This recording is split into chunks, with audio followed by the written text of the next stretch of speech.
하는 말씀의 주제는 구루터기를 남기신 은혜입니다. 제가 사진 한 장 보여드리겠습니다. 제가 2012년도에 어디선가 찍은 사진인데 잘 기억이 나지 않아요. 사실 제가 대학교 다니던 시절에 이제 소록도에 있는 그 한센병원에 방문을 해서 그때 찍었던 구루터기가 있어가지고 그 사진을 막 찾아보는데 그 사진은 찾지 못했고, 제가 어디선가 2012년도에 찍은 사진을 제가 페이스북에 올렸더라고요. 그래서 페이스북을 막 뒤져가지고 이제 건져낸 사진인데요. 썩어서 베어진 나무 같아 보입니다. 그래서 죽은 나무 같아 보이지만 작은 가지가 저렇게 자라고 있는 것이 보이지 않습니까?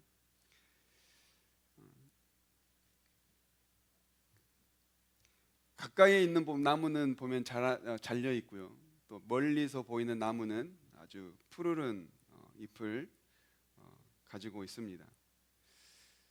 앞에 있는 나무를 보면 누가 봐도 썩은 것 같다, 죽은 것 같다라고 싶은 생각을 하게 합니다.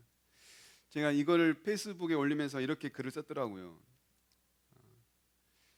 이 나무는, 가까이 있는 이 나무는 멀리 있는 저 나무를 보면서 무엇을 느낄까? 아마도 희망이지 않을까?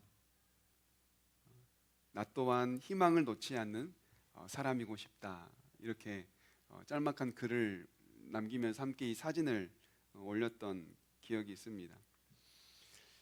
여러분도 아마 이런 비슷한 나무들을 공원이든 어디서든 한 번쯤은 다 보셨을 겁니다. 우리는 이렇게 살려고 발버둥 치고 있는 이런 나무들을 보면서 어떤 생각을 하십니까? 아직 죽지는 않았구나. 저 나무에게도 아직 희망이 있구나라는 생각을 하면서 잘 자랐으면 좋겠다 하는 그런 마음을 다들 갖게 되죠. 희망을 생각하게 됩니다. 사진 내려주셔도 되겠습니다. 오늘 우리가 읽고 있는 이 사진 내려주셔도 되겠습니다. 저를 봐야 되는데 사진을 보시니. 오늘 우리가 읽고 있는 이 이사야 6장의 말씀도 이와 같은 말씀을 우리에게 하고 있습니다. 하나님께서는 이스라엘의 죄로 인해서 그들을 심판하셔요. 뭐라고 말씀하시냐면 성읍은 황폐하게 되고 사람들은 떠나게 되고 온 땅이 황폐한 땅이 되고 말 것이다. 나무가 배임을 당하듯이 남유다는 그렇게 죄로 인해 배임을 당할 것이다 라고 말씀하세요.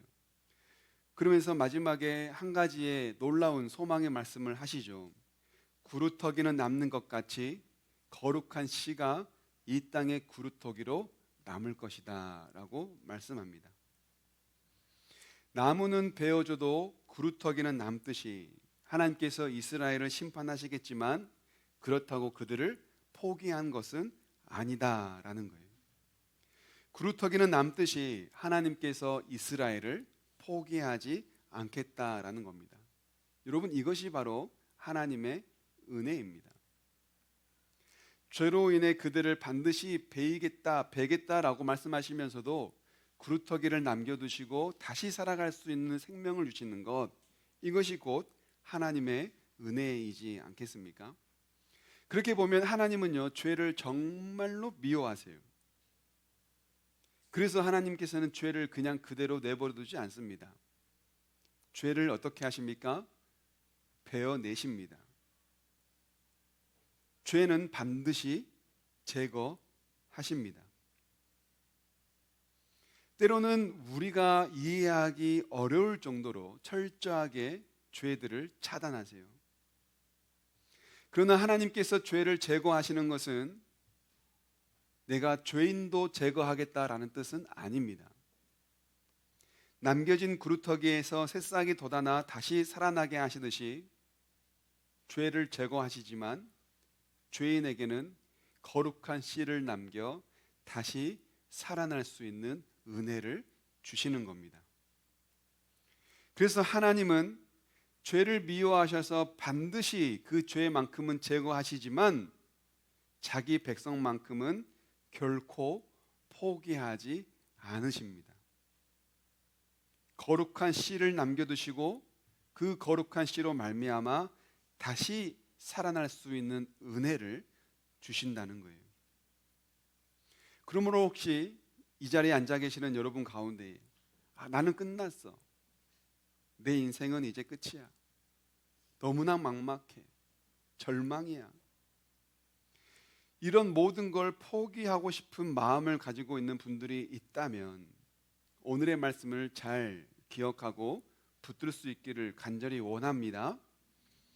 하나님께서는 남겨진 구루터기를 통해 다시 살아나게 하십니다. 즉 하나님은 결코 포기하는 법이 없습니다. 그러니 오늘의 말씀을 통해서 다시 살리시는 하나님의 은혜가 저와 여러분의 우리 가정과 일터에 있기를 주님의 이름으로 다시 한번 축원합니다. 오늘 본문의 11절 12절에 보면 하나님께서 죄를 어떻게 다루시는지를 보게 되는데요. 함께 읽어봅니다. 시작. 내가 이르되 주여 어느 때까지니까 하였더니 주께서 대답하시되 성읍들은 황폐하여 주민이 없으며 가옥들에는 사람이 없고 이 토지는 황폐하게 되며 여호와께서 사람들을 멀리 옮기셔서 이 땅 가운데에 황폐한 곳이 많을 때까지니라. 아멘. 이사야가 묻습니다. 주님, 도대체 어느 때까지입니까? 하나님, 우리 백성이 도대체 어디까지 무너져야 됩니까? 라고 하나님께 묻는 겁니다. 우리가 보고 있는 이 이사야 6장은요, 하나님께서 이사야를 부르신 내용이 담겨 있습니다. 그래서 흔히들 이사야의 소명장이다 라고 제목을 붙입니다. 하나님께서 이사야에게 하나님의 말씀을 전할 수 있도록 이사야를 부르시면서 너가 전할 하나님의 말씀을 들어야 될 이 이스라엘 백성들이 현재 어떤 상태에 있는지를, 하나님의 말씀을 듣게 될 이스라엘의 현 주소를 하나님께서 알려주시는 거예요. 그들을 내가 황폐하게 할 건데, 그 죄로 말미암아 내가 그들을 완전히 무너지게 할 건데 너는 그때까지 나의 말을 전해. 그들이 무너지고 그들이 황폐하게 되면 죄를 뉘우칠 거야. 죄를 깨달을 거야. 죄가 사라질 거야. 그러니 그때까지, 황폐해질 때까지 내가 이 백성을 진멸할 건데 너도 그때까지 각오하고 나의 말을 전해라 라고 하나님께서 이사야를 부르신 거예요. 그러면 우리는 하나님은 죄 지은 이스라엘을 미워하시는 것 아닌가? 왜냐하면 그때까지, 황폐해질 때까지 내버려 두신다는데,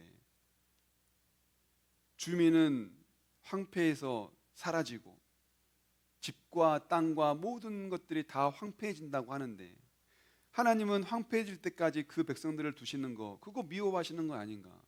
여러분 한번 생각해 보세요. 우리는 삼자니까 황폐해졌나 보다라고 생각하지만 우리가 그렇게 황폐함을 겪는다고 생각해 보세요. 그러면 우리는 수도 없이 하나님이 정말 날 사랑하실까?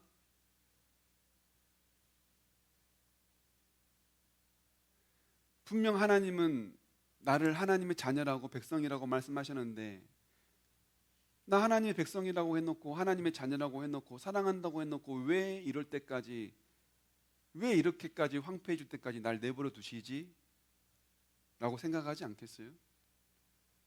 그러면 여러분, 이 대목에서 분명히 우리가 들게 된 생각은 하나님은 자기 백성을 사랑하시긴 하나 그 전에 돌아오게 좀 하시지, 그 전에 좀 다른 방법으로 죄를 뉘우치게 하시면 더 좋은 것 아닌가?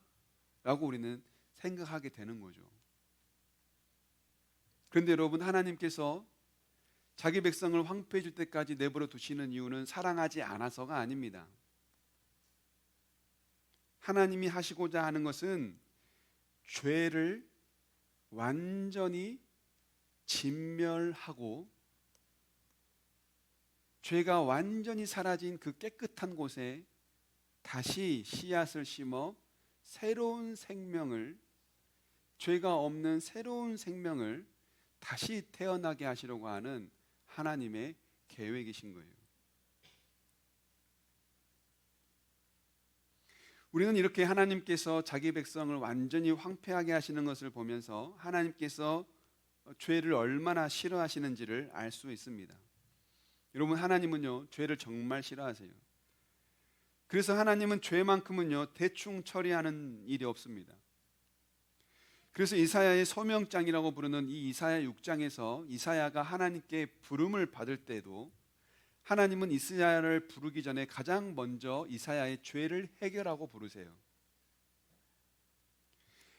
이사야가 하나님을 만나니 뭐라고 고백하냐면 재앙이 나에게 닥쳤구나 라고 고백해요. 왜냐하면 나는 죄인인데 거룩한 하나님을 만났으니 이제 죽게 생겼다는 거죠. 이제 나는 죽게 되었구나. 나는 입술이 부정한 사람인데, 입술이 부정한 백성 가운데 살고 있는데 왕이신 하나님을 내가 배웠으니 이제 나는 죽을 거야 라고 하면서 자기의 죄를 자복합니다. 하나님은 이렇게 죄 많은 이사야를 쓰시기 위해 가장 먼저 무엇을 하시냐면 이사야의 죄를 없애는데요, 그러한 하나의 모형으로 불에 타고 있는 숯을 가져와서 이사야의 죄 많은 입술에 갖다 댑니다. 즉, 불이라고 하는 건 죄를 소멸하는 능력이 있어요.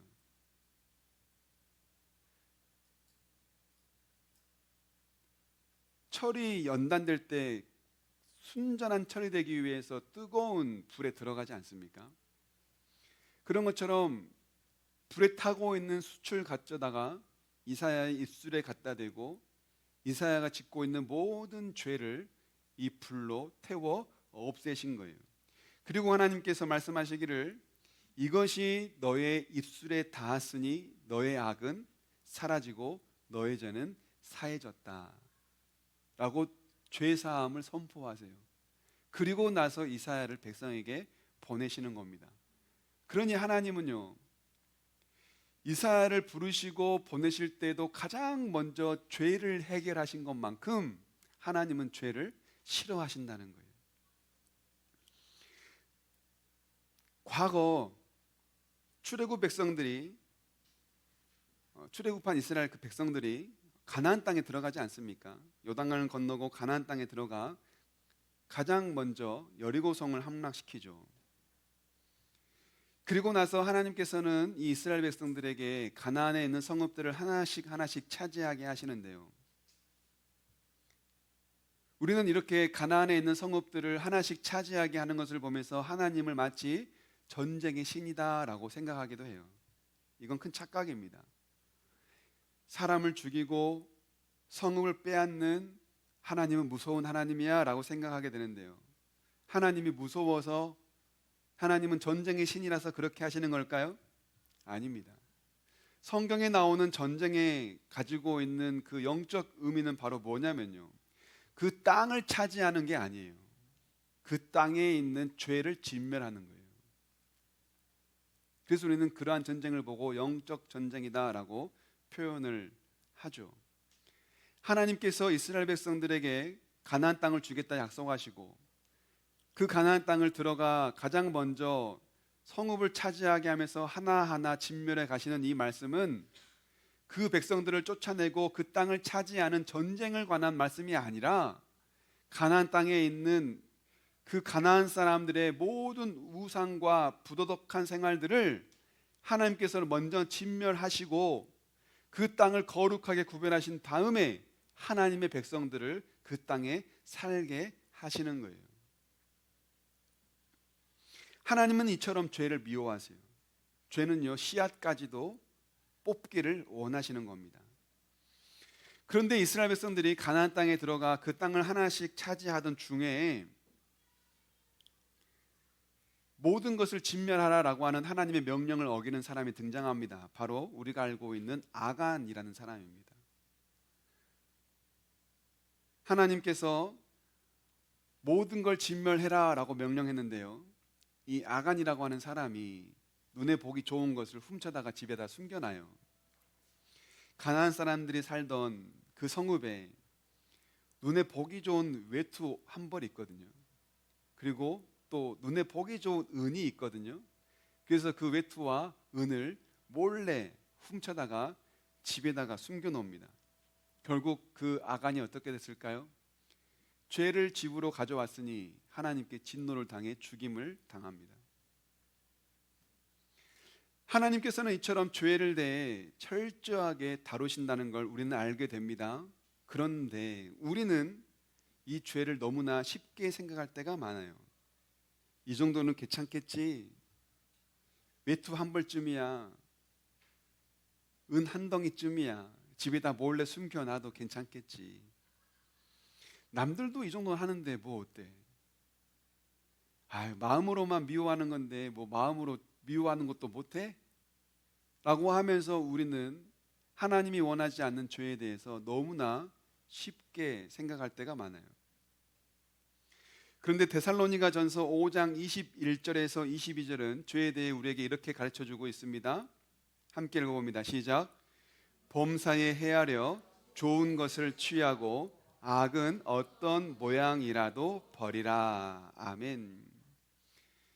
다시 말하면 매사에 분간을 잘 해라. 매사에 분간을 잘해서 좋은 것은 굳게 잡아라. 그런데 악의 모양은 버려라. 분간을 하고 좋은 것이라고 하면 붙잡고 악이라고 한다면 그 모양도 버려라. 여기서 버려라라고 하는 말이요, 여호수아서에 나오는 진멸이에요. 철저하게 없애라는 거예요. 미련을 갖지 말라는 거예요. 악의 모양은 미련도 두지 말라는 거예요.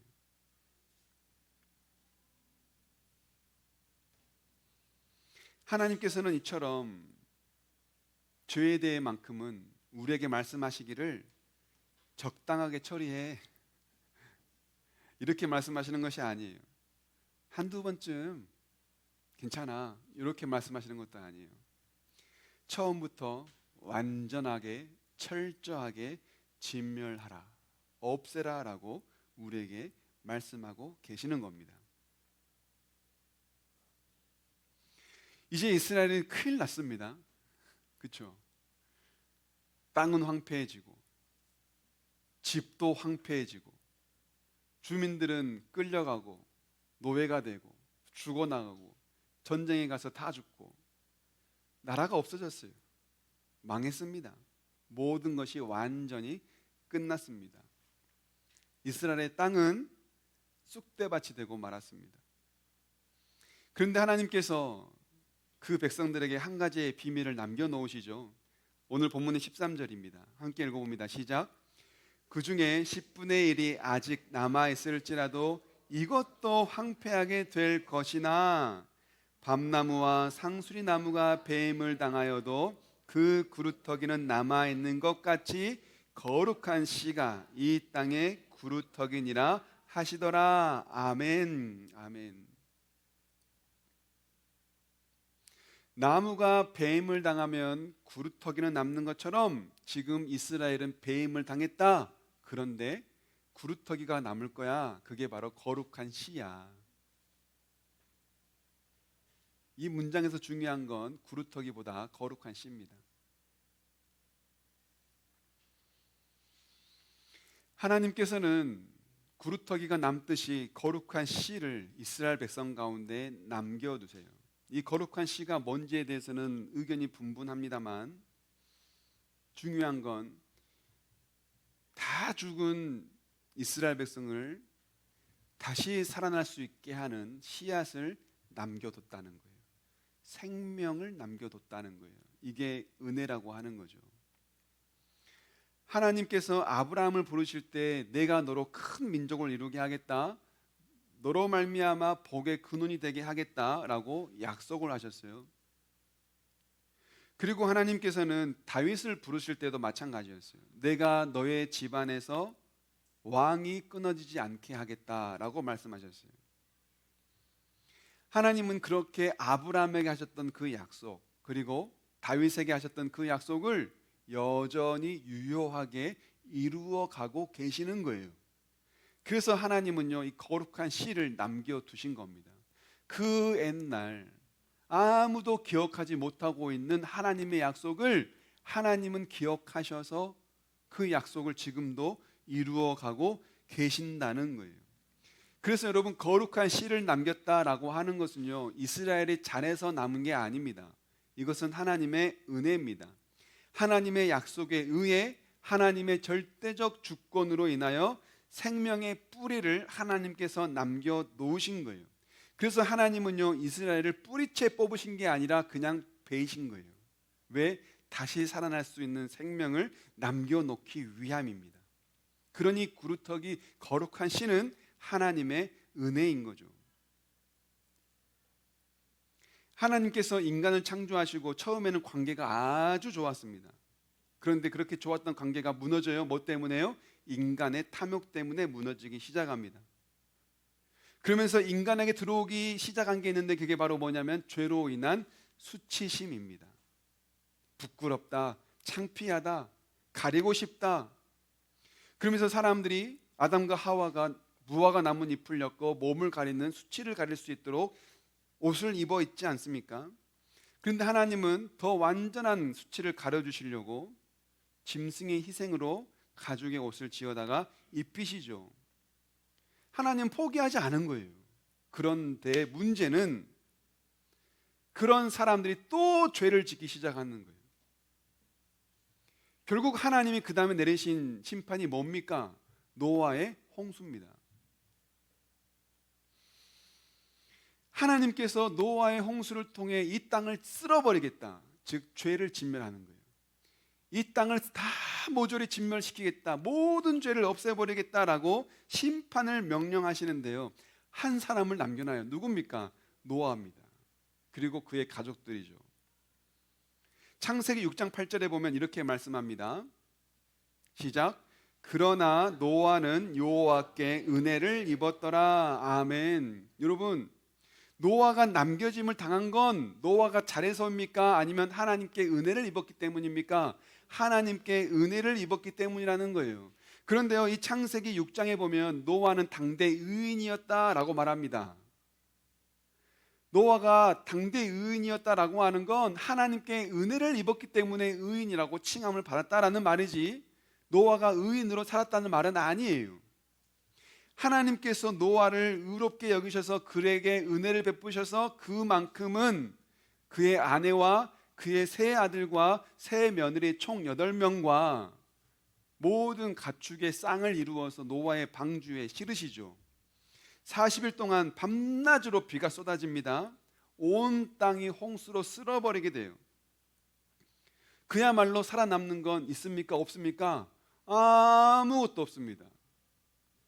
오로지 방주에 몸을 실은 것들만 살아남아 있어요. 집도 땅도 다 쓸려가고 물에 잠기고 말았습니다. 그야말로 황폐해진 거죠. 비가 그치고 물이 마른 뒤 노아와 가족들이 마른 땅을 밟습니다. 그때 하나님께서 노아에게 하신 말씀이 있어요. 그게 바로 뭐냐면 생육하고 번성하여 땅에 충만하라. 여러분 많이 들어본 말씀이지 않아요? 생육하고 번성하여 땅에 충만하라. 창세기 2장에서 하나님께서 아담과 하와에게 주신 약속이에요. 복이에요.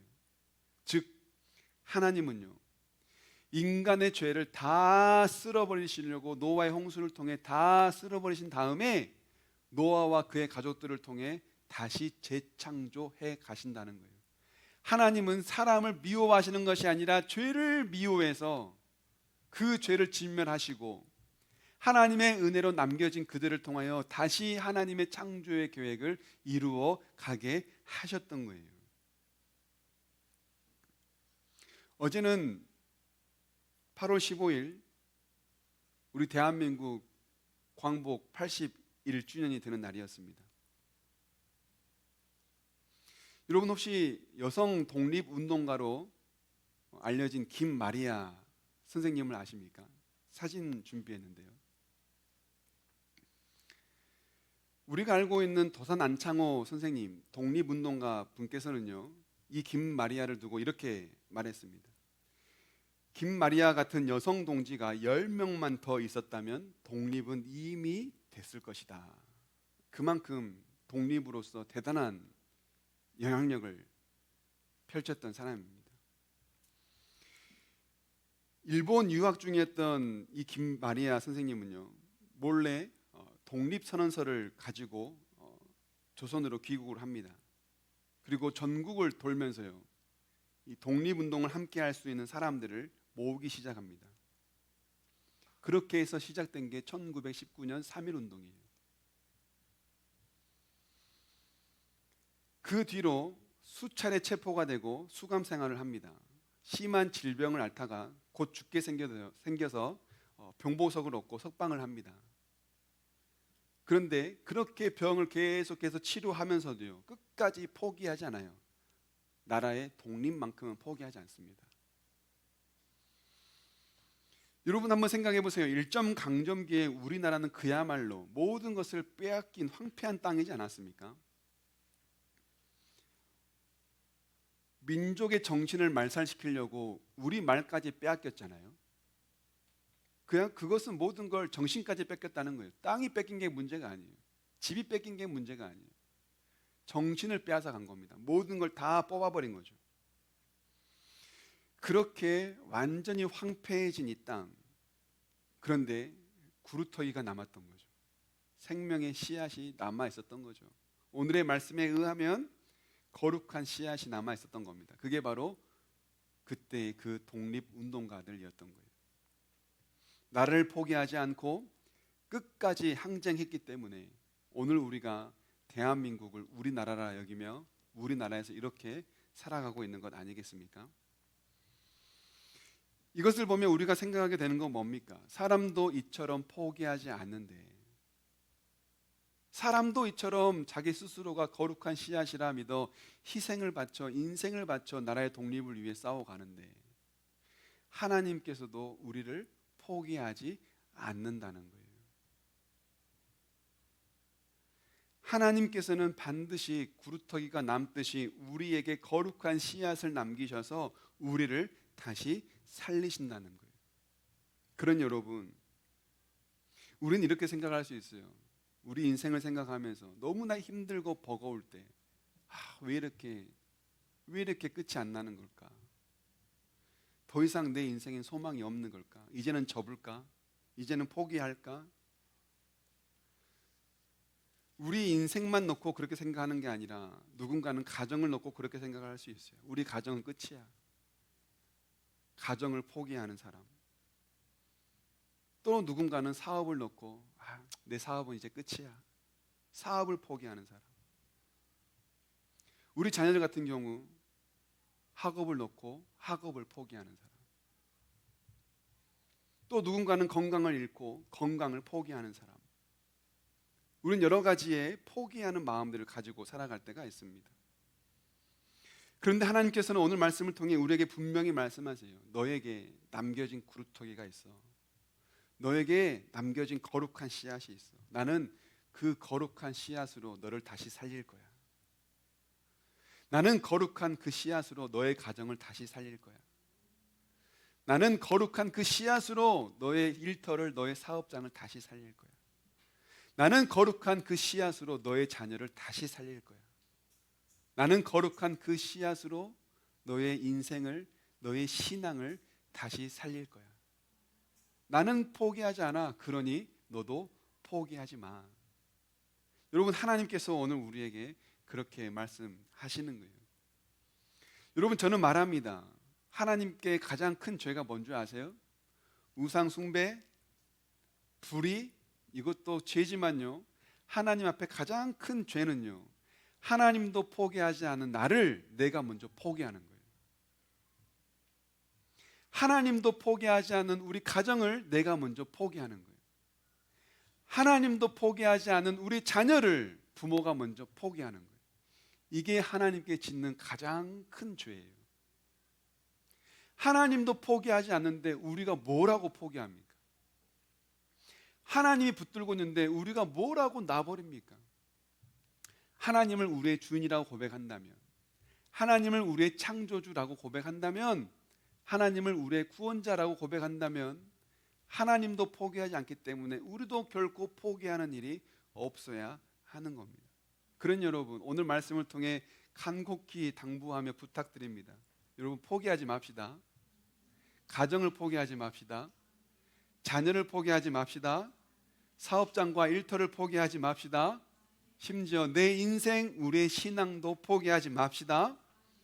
오늘 말씀을 맺으면서 갈라디아서 6장 9절의 말씀을 함께 읽고 싶습니다. 함께 읽어봅니다. 시작. 우리가 선을 행하되 낙심하지 말지니 포기하지 아니하면 때가 이름에 거두리라. 아멘. 사랑하는 성도 여러분, 포기하지 맙시다. 씨앗을 심는 사람은 내일 열매가 날 거다라고 기대하고 심지 않아요. 그런 사람이 어디 있습니까? 씨앗을 심는 농부에게 가장 필요한 건 뭡니까? 씨앗이 자랄 거야 라고 하는 기대도 중요하지만요, 이 씨앗이 자랄 때까지 포기하지 않는 거예요. 그래서 하나님은 말씀합니다. 선을 행하되 낙심하지 마라. 포기하지 마라. 선을 행한다고 해서 당장에 변할 건 아니야. 그런데 때가 되면 변할 거야. 그러니 선 행하기를 포기하지 마.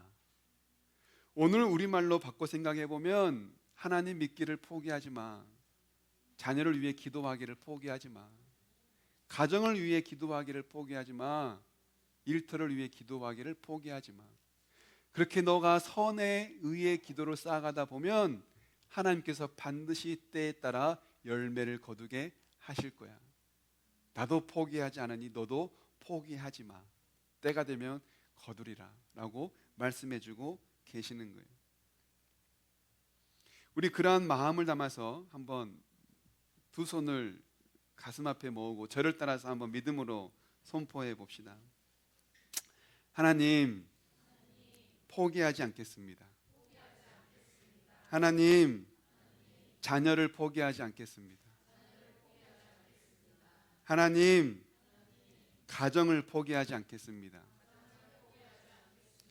하나님, 내 자신을 포기하지 않겠습니다. 그대로 기도합니다. 하나님 아버지, 감사합니다. 오늘의 말씀처럼 하나님께서 나를 포기하지 않고 거룩한 씨앗을 남겨 다시 살게 하심을 믿습니다. 그러니 우리가 우리 자녀를, 우리 가정을, 우리 일터를, 우리의 인생을 포기하는 죄를 범하지 않도록 인도하여 주옵소서. 우리 자녀에게 거룩한 씨앗을 남기시고, 우리 가정에 거룩한 씨앗을 남기시고, 우리 일터에 거룩한 씨앗을 남기셔서 다시 살아나게 하실 것을 믿사오니 그때를 기다리며 기도하게 하시고 하나님께서 이루실 일들을 기대할 수 있는 귀한 믿음을 우리 모두에게 허락하여 주옵소서. 예수님의 이름으로 기도합니다. 아멘. 우리 함께 찬양 드리기 원합니다. 오늘 말씀을 생각하시면서 우리 주 앞에 함께 찬양 드리기 원하는데요, 여러분, 우리가 이럴 때 고백할 수 있는 우리의 믿음의 고백은 하나님께서 일하신다라고 하는 고백이지 않겠습니까? 하나님께서 우리에게 포기하지 마라고 말씀하시는 이유는 우리에게 어떤 잠재력이 있어서라기보단 내가 너를 포기하지 않아, 그러니 포기하지 마. 너가 포기하지 않을 이유는 너 자신에게 있는 게 아니라 나에게 있어. 내가 너와 함께 하니까 포기하지 마. 내가 너를 지켜 돌보니까 포기하지 마. 여러분, 우리가 포기하지 않을 이유가 뭡니까? 우리가 잘해서가 아니라 하나님께서 나와 함께 하시고 하나님이 우리를 위해 일하고 계심을 믿기 때문입니다. 그런 마음을 담아서 하나님이 내 인생을 이끄시고 하나님이 우리 가정을 이끄시고 하나님이 우리 자녀를 이끄신다라는 마음으로 이 찬양 고백 드리며 나아갑시다.